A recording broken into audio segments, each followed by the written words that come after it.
Match আপনারা কমবেশি সবাই দেখেছেন। সাউথ আফ্রিকা মাত্র ১১৩ রান তুলেছে এরকম উইকেটে। তো উইকেট নিয়ে আলোচনা থাকতে পারে। উইকেটের কারণে সাউথ আফ্রিকা ১১৩-র বেশি যেতে পারেনি, উইকেটের কারণে বাংলাদেশ সেটা চেস করতে পারেনি, এমন পক্ষে বিপক্ষে পাল্টা যুক্তি টুক্তি আসতে পারে। তবে যেমনই হোক উইকেট, যেমনই হোক পিচ বা ক্রিজ, মূল কথা হচ্ছে ফুল টাচ বল খেলার জন্য তো, বা ফুল টাচ বল যখন আপনার দিকে আসে সেটা খেলার জন্য তো সেখানে পিচের কোনো ভূমিকা তো থাকে না সত্যিকার অর্থে। তো সেই ফুল টস যখন প্রপার ব্যাটার, যারা স্বীকৃত ব্যাটার তারা পাবেন, তাদেরকে সেই রকম বলের জুসি ফুল টস বা লোপ্পা বলের সদ্ব্যবহারটা করতে হবে এবং সেটার সর্বোচ্চ ফায়দা তুলতে হবে। এটাই খুব স্বাভাবিক বিষয়, কিন্তু বাংলাদেশ সেটা পারেনি। আরও নির্দিষ্ট করে বললে শেষ ওভারেই কেশব মহারাজ বাংলাদেশকে তিনটা ফুলটস বল উপহার দিয়েছিলেন ম্যাচ জেতার জন্য, যে নাও ম্যাচ যেত। বাংলাদেশের স্বীকৃত দুজন ব্যাটার জাকের আলী অনিক, মাহমুদুল্লাহ রিয়াদ ছিলেন, পরবর্তীতে তাসকিন আহমেদও ছিলেন, এবং এই তিন ব্যাটার একটা করে তিনটা ফুলটস বল পেয়েছেন, একটাও কাজে লাগাতে পারেননি। এমন একটা সময় যখন শেষ ওভারে 6 বলে বাংলাদেশের 11 রান দরকার, ওভারের সেই শেষ ওভারের দ্বিতীয় বলে জাকের আলী অনিক একটা ফুলটস পান, সেটা তিনি ছক্কা দূরে থাক 4ও মারতে পারেননি, এরপরে বলেই তিনি আউট হয়ে যান। এরপরে বাংলাদেশে যখন 6 রান প্রয়োজন 2 বলে, সেই সময়টাই মানে ম্যাচের একেবারে যেখানে বলা যায় বাংলাদেশের দর্শকদের অন্তত হার্টবিট বন্ধ হয়ে যাওয়ার উপক্রম হয়েছিল, কেউ ভেবে নিয়েছিলেন বাংলাদেশ জিতেই যাচ্ছে, সেই জায়গাটায় যখন বাংলাদেশের 2 বলে ছক্কা বা 6 রান প্রয়োজন, একটা ফুল টস তিনি সজোরে হাঁকিয়েছিলেন, এত উপরে বল উঠে গিয়েছিল যে অনেকেই হয়তো ভেবে নিয়েছিলেন ছক্কা হয়ে গেছে, বাংলাদেশ ম্যাচ জিতে গেছে। কিন্তু দারুণ একটা ক্যাচ এইডেন মার্করাম বাউন্ডারিতে ধরে রিয়াদকে আউট করে দিলেন। সেই বলটাও কিন্তু মাহমুদুল্লাহ রিয়াদ মিস হিট করেছিলেন, ব্যাটের যে সুইট স্পট সেখানে বলটা লাগেনি। এত দারুণ একটা ফুল টস যেখানে আসলে 100 বারের মধ্যে 99 বার ছক্কা মারা উচিত, 90 বা 100 মিটার বা তার চেয়েও বড় ছক্কা পাওয়া উচিত, এরকম একটা বলে সেখানে কিন্তু মাহমুদুল্লাহ রিয়াদ ব্যাটে বলে মিডল করতে ব্যর্থ হয়েছেন। তার সুইট স্পটের থেকে ব্যাটের কিছুটা ওপরের দিকে বলটা লেগেছিল এবং ফলস্বরূপ বাউন্ডারিটা পার হয়নি। সেটাও আসলে ভাগ্যের খেলা বলা যেতে পারে, ভাগ্যের কাছে হয়তো বাংলাদেশ হেরেছে, কেননা আর কয়েক মিটার এদিক ওদিক হলেই বাংলাদেশ ছক্কাটা পেতেও পারত। তবে হ্যাঁ, এখানে কিছুটা বা অনেকটা কিংবা সম্পূর্ণ দায়বদ্ধতা মাহমুদুল্লাহ রিয়াদের ওপরে থাকে, কেননা তিনি সত্যিকার অর্থে আদতে বল মিডল করতে পারেননি ব্যাটে। ওয়ালটন ফ্রিজ কিনে অনেকের মতো আপনিও হয়ে যেতে পারেন মিলেনিয়াল, সেরা পণ্যের সেরা অফার। জাকের আলী অনেকের কথা তো বললামই, ওভারের দ্বিতীয় বলে তিনি পেয়েছিলেন, আর একেবারে শেষ বলটা তখনও বাংলাদেশের জয়ের আশাটা আছে বা ছিল। এক বলে যখন ছক্কা প্রয়োজন, তাসকিন আহমেদ এসেছেন, ওয়েল বিল্ট বডি আছে, তার মাসেল আছে, বেশ ভালো মাসেল পাওয়ার আছে, জোরে বল করতে পারেন।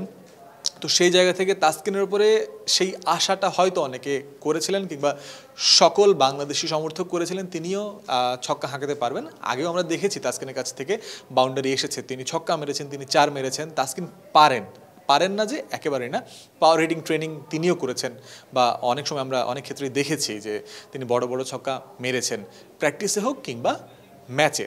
তো সেই জায়গাতে তাসকিন আহমেদও একটা ভালো রকম লোপ্পা ধরনের ফুল টস পেয়েছিলেন, সেটাও কিন্তু তিনি হাঁকাতে গিয়েছিলেন ছক্কা, শেষমেশ পারেননি, সেটা স্ল্যাশের মতো হয়ে গেছে। ফলস্বরূপ বাংলাদেশ 1 রানের বেশি পায়নি, বাংলাদেশ ম্যাচ হেরেছে 4 রানে। এবার এই 4 রানের আক্ষেপটাই কিন্তু থেকে গেছে যখন মাহমুদুল্লাহ রিয়াদ 17তম ওভারে তাকে এলবিডব্লিউ আউট ঘোষণা করে দেন আম্পায়ার। তার প্যাডে লেগে বলটা বাউন্ডারিতে চলে গেল, বলটা 4 হওয়ার কথা ছিল, 4 রান বাংলাদেশের খাতায় যুক্ত হওয়ার কথা ছিল, কিন্তু সেটা হয়নি, কারণ সাউথ আফ্রিকান বোলার বার্টম্যান তিনি আবেদন করেছিলেন, আম্পায়ার আউট দিয়েছিলেন। এখন আইসিসির নিয়ম বলছে, এমসিসির নিয়ম বলছে, একটা এলবিডব্লিউর আবেদনে আম্পায়ার যখন আউট ঘোষণা করে দেবেন, বলটা ডেড হয়ে যাবে, সেই বল থেকে আসা সব রান বাতিল হয়ে যাবে। তো এই জায়গাতেই বাংলাদেশের আরও একটা ভাগ্যের পরিহাস, নির্মম পরিহাস বলতে হয়, আক্ষেপ বা আফসোসে পড়তে হয়েছে। ওই যে 4টা হয়নি, ইভেন দো মাহমুদুল্লাহ রিয়াদ কিন্তু পরে রিভিউ নিয়ে নট আউট হয়েছিলেন, অনফিল্ড আম্পায়ারের ডিসিশন ওভারটার্ন হয়েছিল, তারপরেও আসলে লাভ হয়নি, কারণ ডেড বল তো ডেড, তো সেটা আর গণনা করা হবে না। এখানেও বাংলাদেশের দুর্ভাগ্য বলতেই হয়। আর এরপরে এই একটা সিদ্ধান্ত নিয়ে যখন অনেক আলোচনা অনেক সমালোচনা হচ্ছে, সব জায়গায় এটা নিয়ে কথা হচ্ছে, ইভেন এক্সপার্টরা কথা বলছেন, ভারতের সাবেক খেলোয়াড় ওয়াসিম জাফরও বলেছেন যে এই বিষয়টা নিয়ে আসলে he is feeling for this or the বাংলাদেশের বিপক্ষে যেই সিদ্ধান্তটা গেছে সেটার জন্য তিনি খারাপ বোধ করছেন। কিন্তু আরও কিছু সিদ্ধান্ত ছিল অনফিল্ড আম্পায়ারের যেগুলো বাংলাদেশের বিপক্ষে গেছে বলে মনে করেন বাংলাদেশের খেলোয়াড়রা, এবং তাওহিদ হৃদয় যিনি আসলে বাংলাদেশের জয়ের আশা বাঁচিয়ে রেখেছিলেন প্রায় শেষ পর্যন্ত, যিনি 17তম ওভারের একদম শেষে তিনি আউট হয়ে যান, সেই জায়গাতে দুঃখিত 19তম ওভারের, যদি আমি ভুল না করি 19তম ওভারের প্রথম বলে হৃদয় আউট হয়ে যান, এবং তিনি থাকলে হয়তো অন্যরকম হতে পারত স্টোরি। কিন্তু হৃদয় তিনি প্রেস কনফারেন্সে, ম্যাচ শেষের অফিসিয়াল প্রেস কনফারেন্সে তিনি অভিযোগ করেছেন আরও 2-1টা ওয়াইডের সিদ্ধান্ত বাংলাদেশের বিপক্ষে গেছে যেগুলো ওয়াইড হয়েছিল কিন্তু আম্পায়াররা দেননি। তো এই অভিযোগটাও হৃদয়ের কাছ থেকে এসেছিল। এরপরে বাংলাদেশের ব্যাটিং অ্যাপ্রোচের কথা যদি বলি, তার আগে আসলে ওই হৃদয়ের অ্যাপ্রোচটা বলতেই হয় যে সবার মাঝে তিনি ব্যতিক্রম ছিলেন। এরি পেরি শট যেগুলোকে বলে, একদম বাজে রকম শট খেলে আউট হওয়া, সেটার প্রদর্শনী বেশ আগে থেকে আমরা দেখছি, এই ওয়ার্ল্ড কাপেও দেখেছি, ইউএসএ সিরিজেও দেখেছি। আজকের দিনেও যে তা হয়নি এমনটা না, বাংলাদেশ ভুল শট কিংবা বাজে শটের মাসুল দিয়েছে, উইকেট ব্যাটাররা দিয়ে এসেছেন, সেখানেও হৃদয় ব্যতিক্রম ছিলেন।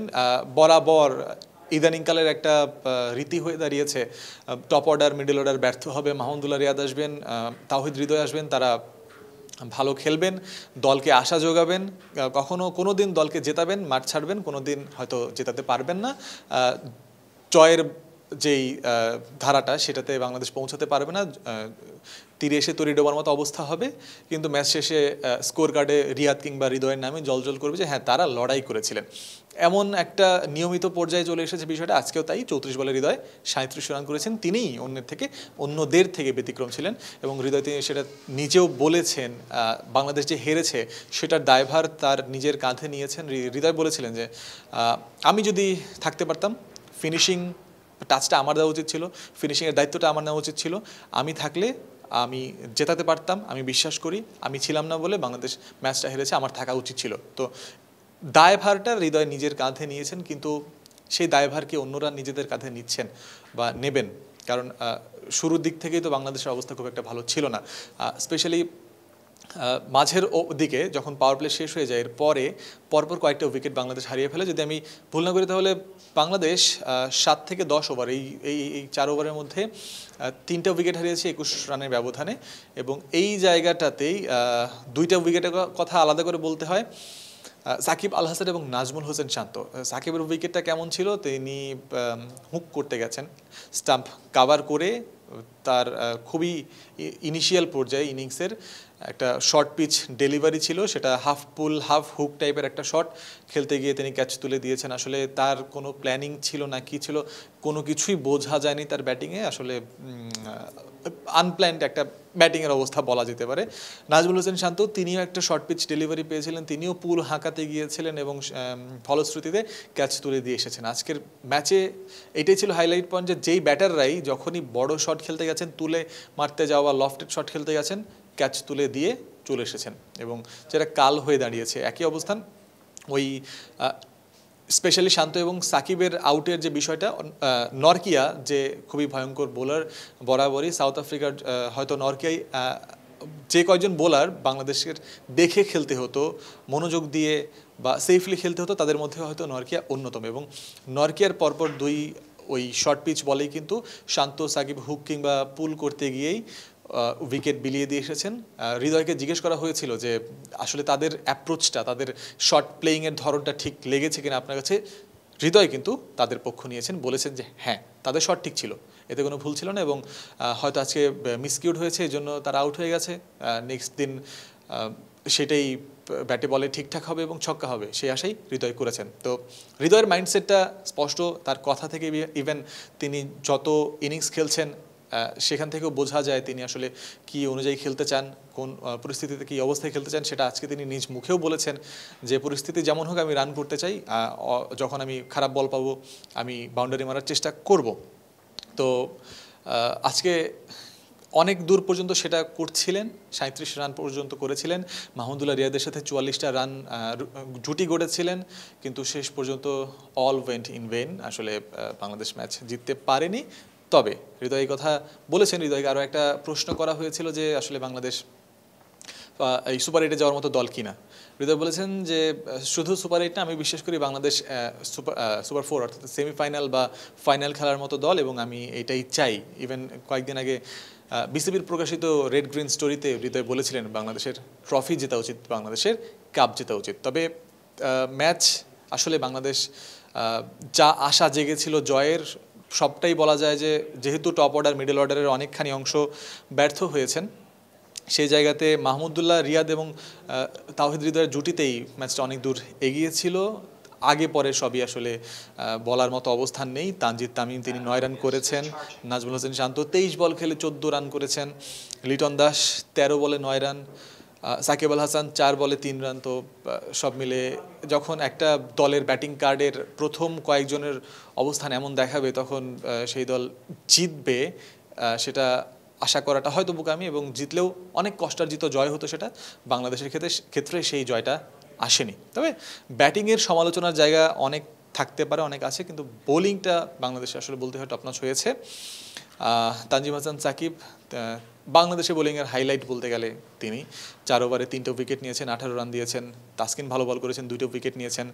রিশাদ হোসেন ভয়ঙ্কর হয়ে ওঠা ডেভিড মিলারকে 19তম ওভারে গিয়ে আউট করেছেন। Very brave bowling from him. বাংলাদেশের অন্য যারা রয়েছেন ব্যাটার বোলাররা ভালোই করেছেন। ব্যাটারদের আসলে জ্বলে উঠতে হবে ভালো করতে হলে। পরবর্তী ম্যাচ 13ই জুন, এবং সেটা নেদারল্যান্ডসের বিপক্ষে। তারপরের ম্যাচ 17ই জুন নেপালের বিপক্ষে। বাংলাদেশ পরবর্তী 2 ম্যাচ খেলে সুপার এইটে যাবে খুব সহজেই, সেই আশা ভক্তরা করেন। আজকের সাউথ আফ্রিকার বিপক্ষে ম্যাচটা খারাপ গেছে, তবে পরবর্তী ম্যাচগুলো ভালো যাবে, বাংলাদেশ আবারও ঘুরে দাঁড়িয়ে ভালো করবে। তো সেই আশা, সেই প্রত্যাশা ব্যক্ত করেই আমি জয়ন্ত বিন্দু শেষ করছি।